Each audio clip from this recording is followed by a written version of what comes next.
आदाब नाज़रीन, आप देख रहे हैं INN चैनल में अफशा जबीन पेश अब तक की अहम खबरें। नायब सदर वेंकैया नायडू ने कहा कि अवाम को अवामी नुमाइंदों की खिदमात और तवीलुल मुद्दत अवामी मफाद की बुनियाद पर वोट डालने के अपने हक का इस्तेमाल करना चाहिए। नायब सदर वेंकैया ने हैदराबाद में वाक़ इनकी रिहाइशगाह पर हुकूमत तेलंगाना के साबिक secretary general doctor Shailendra Kumar Joshi की लिखी हुई किताब इक्विटी कॉलिंग की रस्म इजराई अंजाम दी। इस मौके पर गवर्नेंस मॉडल में आने वाले तब्दीलियों की वजाहत करते हुए उन्होंने कहा कि हुकूमत से ज्यादा इख्तिदार ही अहमियत का हामिल है। लोगों को गवर्नेंस के अमल में शिरकतदार बनाने की जरूरत है। नायब सदर ने शहरियों को कानून साजी, निफाज और तमाम शोबों में हिस्सा लेने का मौका देने की जरूरत पर जोर दिया। उन्होंने कहा कि गुड गवर्नेंस का मकसद लोगों को बगैर किसी रुकावट के खुशहाल जिंदगी फराहम करना है।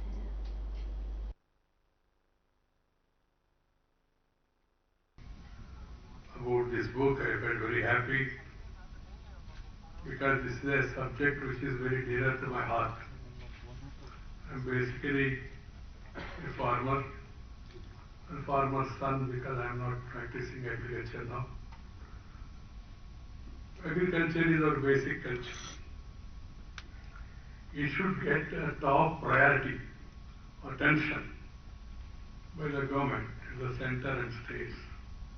Because as you rightly said, more than 50% of our population still depends and survive on agriculture in spite of the challenges. In that sector, people, they love agriculture, they live in agriculture, and some of them they feel that they have no alternative. So that being the case, any government for that matter has to give top priority to agriculture and then make it profitable. वज़ीर आला के चंद्रशेखर राव ने एक बयान जारी करते हुए मरकजी हुकूमत की जानिब से फिल्मी दुनिया के मशहूर व मारूफ अदाकार रजनीकांत को दादा साहेब फाल्के अवार्ड देने पर मसरत का इजहार करते हुए वज़ीर आला ने अपनी जानिब से और रियासत की अवाम की जानिब से फिल्मी अदाकार रजनीकांत को मुबारकबाद पेश करते हुए बताया कि ये बात निहायत ही खुशी की है कि दादा साहेब फाल्के अवार्ड जुनूबी हिंदुस्तान से ताल्लुक रखने वाले अदाकार को हासिल हुआ। मरकजी हुकूमत ने तमिल फिल्मों के सुपरस्टार रजनीकांत को मुल्क के बावकार अवार्ड दादा साहेब फाल्के से नवाजने का ऐलान किया है। मरकजी वजीर प्रकाश जावड़ेकर ने कहा कि साल 2021 के 51वीं दादा साहेब फाल्के अवार्ड रजनीकांत को दिया जाएगा। वजीर IT KTR ने तेलंगाना हैंडलूम और महकुमा जेल के जेर एहतमाम तैयार करदा गोलकुंडा प्लेटफॉर्म पोर्टल का जुमेरात के रोज प्रगति भवन में इफ्तिताह अंजाम दिया। इस मौके पर KTR ने खिताब करते हुए कहा कि तेलंगाना हैंडीक्राफ्ट डेवलपमेंट कॉरपोरेशन की जानिब से तैयार करदा गोलकुंडा के तहत शानदार रिवायती नमूने और दस्तकारियों की खरीदारी को यकीनी बनाया गया। KTR ने कहा कि रियासत हैंडीक्राफ्ट डेवलपमेंट कॉरपोरेशन को मजीद मजबूत बनाने के इक़दाम किए जा रहे हैं। उन्होंने कहा कि ये पोर्टल कई हैरतअंगेज मसनूआत के लिए आलमी मार्केट प्लेस बनाने के मकसद से तश्कील दिया गया है। अवाम की सहूलत को मद्देनजर मुतारिफ किए गए कॉमर्स वेबसाइट से बेहतर ये वेब पोर्टल की सहूलियात दस्तियाब रहेंगी। तेलंगाना के वजीर पंचायत राज व देही तरक्की दियाकर राव ने माजी के तजुर्बात के पेश नज़र किसी भी किस्म के मसाइल के बगैर रबी में अजनास की खरीदारी बेहतर और मुनासिब ढंग से करने की ओहदेदारों को हिदायत दी। उन्होंने आज जंगांव जिले में अजनास की खरीदारी के मसले पर जिला परिषद सदनशीन संपत कुमार, रुकन असम्बली M यादगिरी रेड्डी, जिला कलेक्टर निखिल, एडिशनल कलेक्टर और इस महकमे के दिगर आला ओहदेदारों के साथ जायजा इजलास मुनक्किद करते हुए तबादला ख्याल किया है। इस मौके पर उन्होंने कहा कि ओहदेदारों को चाहिए कि वो एक दूसरे का साथ ताउन करे। उन्होंने कहा कि रियासत के अजला में रबी के सीजन में 3.67 लाख मैट्रिक टन अनाज की पैदावार मुतवक्के है और अनाज की खरीदारी के लिए 191 खरीदारी मराकज कायम करने का भी वजीर ने ओहदेदारों को मशवरा दिया है। वजीर आबकारी सयाहत व सकाफत श्रीनिवास गौड़ ने डिस्ट्रिक्ट शेड्यूल्ड कास्ट सर्विस को cooperative development society limited Mahbubnagar SC corporation और नाइक के जेर एहतमाम टेलरिंग की तरबियत मुकम्मल करने वाले शेड्यूल्ड कास्ट के 60 इस्तेफादा कुनिंदगान में सिलाई मशीनें तकसीम की। इस मौके पर जिला परिषद के चेयरमैन, म्यूनसिपालिटी के chairman Basavaraju Goud, SC corporation ED Yadiah और मुकामी अवामी नुमाइंदों के अलावा दिगर ने शिरकत की।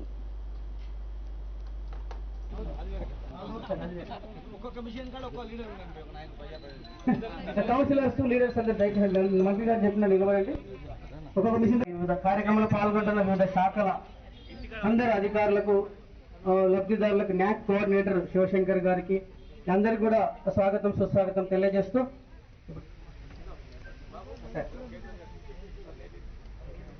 యాదయ్య సార్ ఒక మాట ఈడీ గారు ఎస్సీ కార్పొరేషన్ ఈడీ గారి కార్యక్రమం గురించి ఒక మాట మాట్లాడుతున్నాను. వేదిక జిల్లా పెద్దలందరికీ నా నమస్కారం సార్. సార్ ఇప్పుడు ఈ న్యాక్ అండ్ ఎస్సీ కార్పొరేషన్ సంస్థల సమన్వయంతో 60 మందికి ట్రైనింగ్ ఇచ్చినాం సార్. వాళ్ళకు ఫ్రీ మిషన్స్ ప్రభుత్వం నుండి వాళ్ళ ఆర్థిక స్వావలంబన కొరకు మనం ఎంపీ గారు మీరు ఒక దగ్గర ఉండండి. ఎంపీ గారు మీరు ఒక మిషన్ దగ్గర ఉన్నారు. అడిషనల్ కలెక్టర్ గారు కూడా మధ్యలో పార్టిసిపేట్ చేస్తున్నారు, అందరి మధ్యలో ఉన్నారు.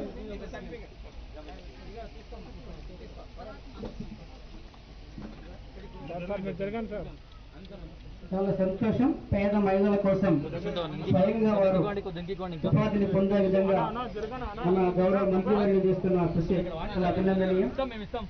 దీనితో పాటు మరి వారందరికీ కూడా ప్రభుత్వ పాఠశాలలో హాస్టల్లో డ్రెస్సులు కూడా కొట్టించే కార్యక్రమం వారికి అప్పగించాలని కూడా తెలియజేస్తున్నారు. చాలా సంతోషకరమైన విషయం. నిరంతరం ఎంప్లాయ్మెంట్ ఉండాలి, పేదవాళ్ళు ఆర్థికంగా ఎదగాలనే గౌరవ మంత్రివర్యుల ఆశయాన్ని ఈ జిల్లాలో నెరవేరుస్తున్నందుకు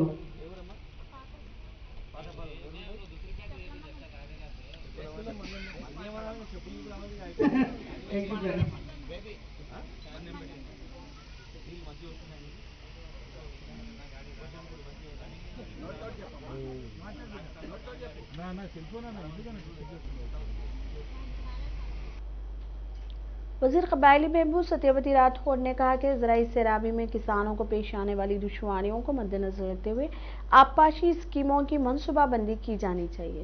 इसके अलावा अनाज की खरीदारी के लिए खरीदारी मराकज़ कायम करने के इक़दाम को यकीनी बनाया जाना चाहिए। वजीर सत्यवती राठौड़ ने आज जिला महबूबाबाद में वाक़ कलेक्टर के दफ्तर में मुतल्लिक़ा अहदेदारों और अवामी नुमाइंदों के साथ एक जायज़ा इजलास मुनक़िद करते हुए मुख्तलिफ उमूर पर तबादला ख्याल किया है। इस मौके पर वजीर सत्यवती ने कहा कि ज़राई सैराबी के मामले में एक ठोस मनसूबाबंदी करते हुए यकीनी बनाएं। మొన్ననే గౌరవ ముఖ్యమంత్రి గారు మళ్ళీ స్టార్ట్ చేసుకునేసరికి మళ్ళీ ఎక్కువ అవుతుందని క్లోజ్ చేశారు. కానీ జాతీయ స్థాయిలో అంతర్జాతీయ స్థాయిలో పోటీ పడే విద్యార్థులకు సంబంధించి అంటే అది కూడా తాత్కాలికమని చెప్పడం జరిగింది. ఈ పెద్ద క్లాసులకు సంబంధించి ఏ విధంగా చేద్దామో ఒక ఐడియా కాదు. వస్తున్న కేసులు పెరుగుతున్నట్టు కలెక్టర్ గారు ఇందాకే చెప్తున్నారు. అంటే మనం ఎప్పుడైతే కోవిడ్ స్టార్ట్ అయినప్పుడు తీసుకున్న చర్యలు ఏదైతే ఉందో మళ్ళీ కంటిన్యూ చేయాల్సిన అవసరం ఉంటుంది అనుకుంటున్నాను. అంటే కోవిడ్ సెంటర్ని చేయడం, వ్యాక్సిన్ కూడా వచ్చింది. మనం 50 ఏళ్ళ పైబడిన వాళ్ళకు స్టార్ట్ చేసాం. రకరకాల ఇది వస్తున్న క్రమంలో మరి ఇంకా ఎక్కువ మందికి చేయడానికి అవకాశం ఉంటే ఏం చేయాలి, దానికి మీరేం చేయాలి, మమ్మల్ని ఏం చేయాలో అది ఒక ఇచ్చేస్తే బాగుంటుంది. అలాగే ఎక్కువ సింప్టమ్స్ కూడా సివియర్గా లేదు అని చెప్తున్నారు, ఎవరో ఒకళ్ళిద్దరు తప్ప.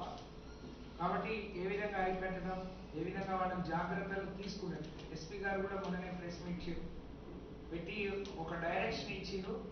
సో కలెక్టర్ గారు మాట్లాడినా, ఎస్పీ గారు మాట్లాడినా ప్రజలందరూ కూడా ఎక్కువగా మీ పనిలో మీరు చేయొచ్చా, పైకి తీసుకెళ్లాలా, ఏంటో అది కూడా దృష్టికి తీసుకురావాలని చెప్పి నేను కోరుతా ఉన్నాను. నన్ను మమ్మల్ని అందరినీ, ఎమ్మెల్యే గారు అందరినీ స్వయంగా వారి కాన్స్టిట్యున్సీకి పంపించారు. సో అక్కడ ఉన్న వెజ్, నాన్ వెజ్, పూలు, పండ్లు అన్నీ ఒకే దగ్గర మొన్న కలెక్టర్ सदर रियासती बीजेपी रुकन पार्लियामेंट बंडी संजय ने भारतीय जनता युवा मोर्चा BYJM के इजलास को मुखातिब करते हुए बताया कि जिस तरह जयप्रकाश नारायण ने इमरजेंसी में इंदिरा गांधी की बदउनवान हुकूमत के खिलाफ जदोजहद करते हुए कांग्रेस हुकूमत का खात्मा किया था, इसी तरह आज KCR की बदउनवान और खानदानी हुकूमत रजाकारों की तरह काम करने वाले KCR की हुकूमत का खात्मा करने के लिए बीजेपी के नौजवानों को जद्दोजहद के लिए तैयार रहने की जरूरत है। उन्होंने बताया कि हमारा असल निशाना 2023 के आम इंतखाबात है और इंतखाबात में बीजेपी कामयाबी हासिल करते हुए इख्तिदार हासिल करेगी। इसके लिए BYJM कायदीन और कारकुनों को तैयार रहना होगा। అందరికి అనుభవం ఉంది.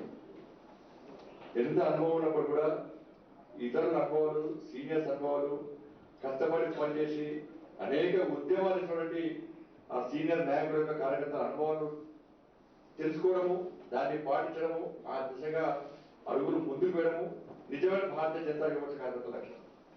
నాకే తెలుసు, నేను ఇంకో చెప్తా, ఈనాటి కార్యకర్త భారతీయ జనతా యువత కార్యకర్త కాదు. ఇంకా మనకు తెలిసి వాళ్ళ మనం ఈ స్థానంలో ఉన్నామంటే ఇవాళ భారతీయ జనతా పార్టీని ఈ స్థాయికి తీసుకొస్తామంటే మనం కారణం కాదు, నేను కారణం కాదు, మీరు కారణం కాదు. ఈ నవీన సిద్ధాంతం కోసం, భారతీయ జనతా పార్టీ పరిచయ కోసం, కాషాయపు జెండా కోసం అనేక మంది కార్యకర్తలు ఆత్మపడ్డారు. అనేక జిల్లాల నుంచి అందరి జిల్లాలకు వచ్చారు. మొట్టమొదటిసారిగా దయచేసి మీకు తెలుసుకోవాలి, కొత్తగా వచ్చిన కార్యకర్తలు కానీ, కొత్తగా జిల్లా అధ్యక్షులు కానీ అందరూ కూడా పార్టీ కోసం ప్రాణత్యాగం చేసినటువంటి ఆ అమరవీరులను దయచేసి ఎక్కడ కూడా విస్మరించారు. ఏ యువమోర్చా కార్యక్రమం జరిగినా కూడా ముందుగా ప్రాణత్యాగం, పార్టీ కోసం ప్రాణత్యాగం చేసినటువంటి ఆ అమరవీరులను తప్పకుండా స్ఫూర్తి చేసుకోవాలి, వాళ్ళు తలుచుకోవాలి, వాళ్ళు శ్రద్ధాంజలి ఘటించాలి. అన్ని జిల్లాలు త్యాగం చేసి ప్రాణాలు మనకి అలా కాళ్ళు ఉన్నాయి, హోర్డింగ్స్ కడుతున్నాం, పెద్ద పెద్ద హోర్డింగ్స్ కడుతున్నాం, ఫ్లెక్స్ కడుతున్నాం, కాళ్ళు కడుతున్నాం, ఏసీలో మీటింగ్ పెట్టుకుంటున్నాం, మనం హోటల్లో మీటింగ్ పెట్టుకుంటున్నాం, మనం ఇవన్నీ కూడా ఉన్నాయి. హైవే రోడ్స్ అయినాయి, కమ్యూనికేషన్ వ్యవస్థ పరిశ్రమైంది. కానీ ఇవి ఏమి లేని పరిస్థితుల్లో కేవలం సిద్ధాంతం కోసం, కేవలం పార్టీ కోసం, కమలపు వికాసం కోసం అనేక మంది కార్యకర్తలు అప్పటి నుంచి మొన్నటి వరకు కూడా ప్రాణత్యాగం చేశారు. వాళ్ళు వేరే సొంత ఆస్తుల కోసము, సొంత పగలతోనో, సొంత గొడవలతోనో, కాంట్రాక్ట్ల కోసమో, దానికోసం ప్రాణత్యాగం చేశారు. సిద్ధాంతం डायरेक्टर महकमा सेहत तेलंगाना डॉक्टर श्रीनिवास राव ने बताया कि आज से रियासत भर में 45 साल से ज्यादा उम्र के अफराद को कोरोना वैक्सीन देने का आगाज किया गया है। इसके लिए महकमा सेहत ने रियासत भर में 1000 सरकारी और 250 खानगी सेंटर्स कायम किए हैं, जहां मुफ्त कोरोना वैक्सीन देने के इंतजाम किए गए हैं। उन्होंने बताया कि महकमा सेहत ने रियासत भर में रोजाना 1 लाख अफराद को कोरोना वैक्सीन देने के इंतजाम किए। डॉक्टर श्रीनिवास राव ने अवामुन्नास से अपील की कि वो बगैर किसी खौफ के कोरोना वैक्सीन ले और कोरोना वबा से महफूज रहने के लिए मास्क का इस्तेमाल करें और हुजूम के मुकामात को जाने से ग्रेज करें। आंध्र प्रदेश के वजीर आला YS जगनमोहन रेड्डी और इनकी अहलिया भारती ने गुंटूर के भारत पेट में वाक़ सेक्रेटरिएट के 140वें कमरे में कोविड का टीका लिया। वजीर आला ने वार्ड विलेज सेक्रेटरिएट के लिए इस टीके अंदाजी के प्रोग्राम का आगाज किया।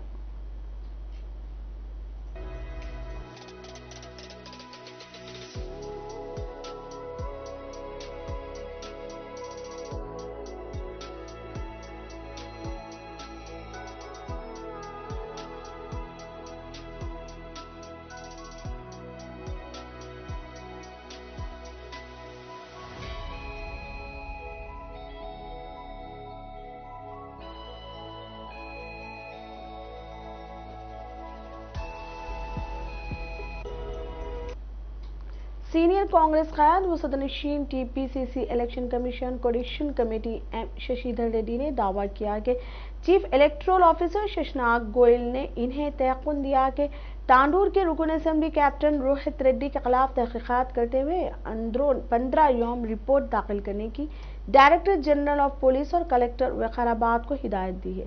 शशिधर रेड्डी ने कहा कि रोहित रेड्डी 2009 और 2014 में अपने हल्फनामा जात में अपनी तालीमी काबिलियत को गैर दुरुस्त तरीके से दर्ज किया है और ग्रेजुएट ना होने के बावजूद ग्रेजुएट हल्के में अपने नाम का इंदराज करवाया और ग्रेजुएट इंतखाबात में वोट देते हुए संगीन गलती की है। कांग्रेस पार्टी ने आज मुकम्मल तहकीकात का मुतालबा किया और रियासती गवर्नर तमिलसाई सौंदरराजन से मुलाकात करते हुए असेंबली के लिए नाअहल करार देने की दरख्वास्त का फैसला किया है। शशिधर रेड्डी ने चीफ इलेक्टोरल ऑफिसर से मुलाकात के बाद गांधी भवन में साबिक रुकन असेंबली पिरगी टी राम मोहन रेड्डी के हमरा मीडिया से बात कर रहे थे।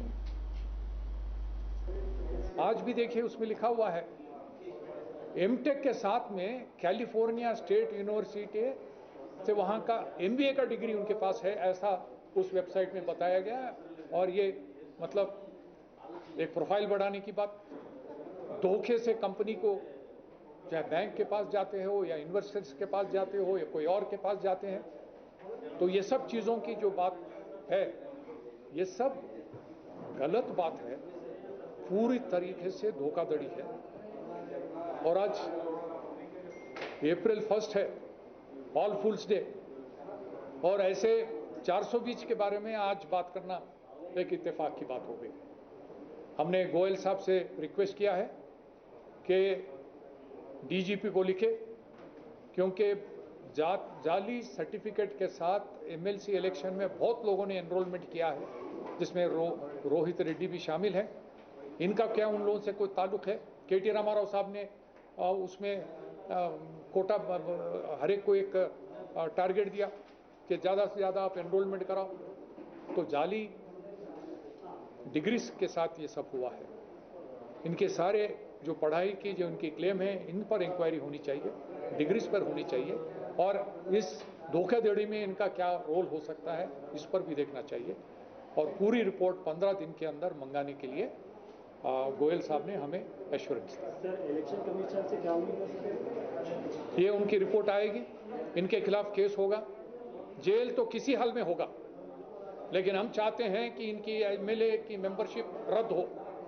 ऐसा धोखे देने वाला आदमी, उसको कोई भी हक नहीं है कि वहां पर इतने आगे एमएलए कंटिन्यू हो। हम गवर्नर से मिलेंगे, गवर्नर से भी दरखास्त करेंगे कि गवर्नर के पास ये पावर है। सदनशीन वक्फ बोर्ड मोहम्मद सलीम ने ऐलान किया कि बारगाह यूसुफीन में आती जिंदगी हादसे में तबाह होने वाले दुकानात के मालिकीन को अंदरून एक हफ्ता जगह फराहम करते हुए दोबारा कारोबार शुरू करने के लिए राहत फराहम की जाएगी। इसके अलावा अहाते दरगाह में पार्किंग, वजूखाने और बैतुल कला की तामीर के लिए असर-नो मंसूबा बनाते हुए बोर्ड के इजलास में फैसला लिया जाएगा। रमजान के फौरी बाद इस पर अमल करने की कोशिश की जाएगी। मोहम्मद सलीम आज deputy chief executive officer Mohammed Fasiullah के हमरा अहाते दरगाह में मीडिया से बात कर रहे थे।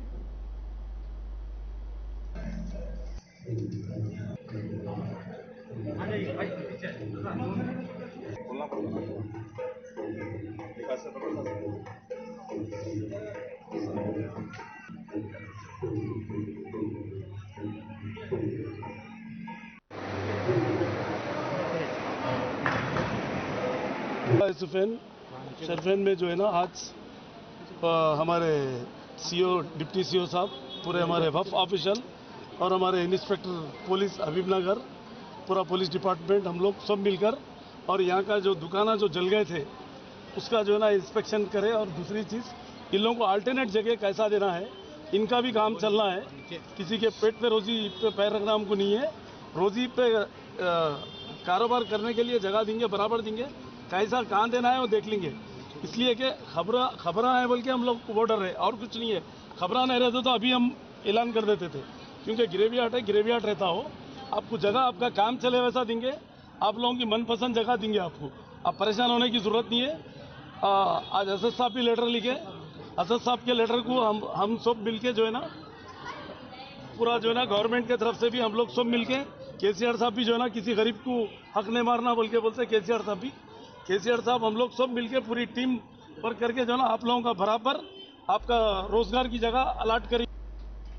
अब तक के लिए इतना ही। देखते रहिए ANN चैनल। खुदा हाफिज।